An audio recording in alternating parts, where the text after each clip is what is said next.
मित्रों, हिंदू धर्म के महान ग्रंथ रामायण के किस्से कहानियों से तो सभी परिचित हैं। साथ में हनुमान की भक्ति के बारे में भी सब जानते ही हैं। वे प्रभु राम के सबसे बड़े और प्रिय भक्त थे।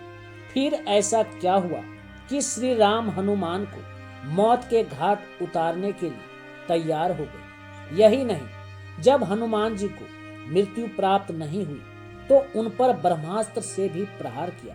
इसके पीछे एक रोचक कथा है। मित्रों, अगर कथा अच्छी लगे तो वीडियो को लाइक और शेयर करके कमेंट में जय श्री राम जरूर लिखिएगा। आइए जानते हैं कि ऐसा क्या हुआ था कि भगवान राम को उनके सबसे प्रिय भक्त को मृत्यु दंड देना पड़ा। मित्रों, एक पौराणिक कथा के अनुसार जब लंका पर विजय प्राप्त करने के बाद श्री राम अयोध्या के राजा बने, तब दरबार में एक सभा का आयोजन हुआ। सभा में देवर्षि नारद, वशिष्ठ, विश्वामित्र जैसे बड़े बड़े विद्वान मौजूद थे। दरबार में चर्चा हो रही थी कि राम अधिक शक्तिशाली है या राम का नाम।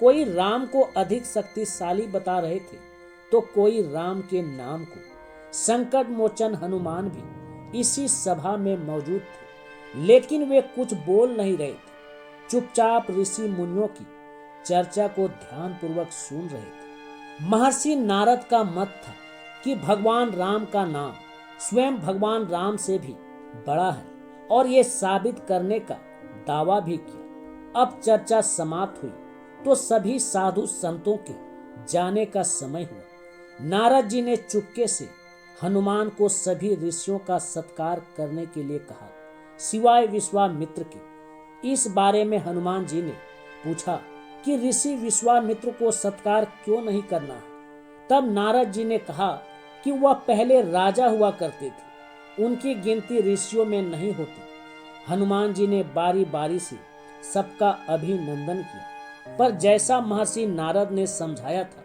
विश्वामित्र को जानबूझकर अनदेखा कर दिया। अपना उपहास देखकर विश्वामित्र क्रोधित हो उठे और गुस्से में तमतमा रहे थे। उन्होंने श्री राम को सारी बात बताई और कहा कि इस भूल के लिए हनुमान को मृत्यु दंड दिया जाए। श्री राम बड़ी दुविधा में फंस गए, क्योंकि वे हनुमान से बहुत प्रेम करते थे, लेकिन विश्वामित्र भी उनके गुरु थे। एक तरफ भक्त था तो दूसरी तरफ उनके गुरु की आज्ञा न टल जाए, इसलिए श्री राम ने हनुमान को मृत्यु दंड देने का निश्चय कर लिया। हनुमान को जब इस बात का संज्ञान हुआ कि श्री राम ने उसे मृत्यु दंड देने का निश्चय किया है, तो वे कुछ समझ नहीं पाए कि ऐसा क्यों हो रहा है। तब हनुमान जी ने इसका उपाय नारद मुनि से पूछा।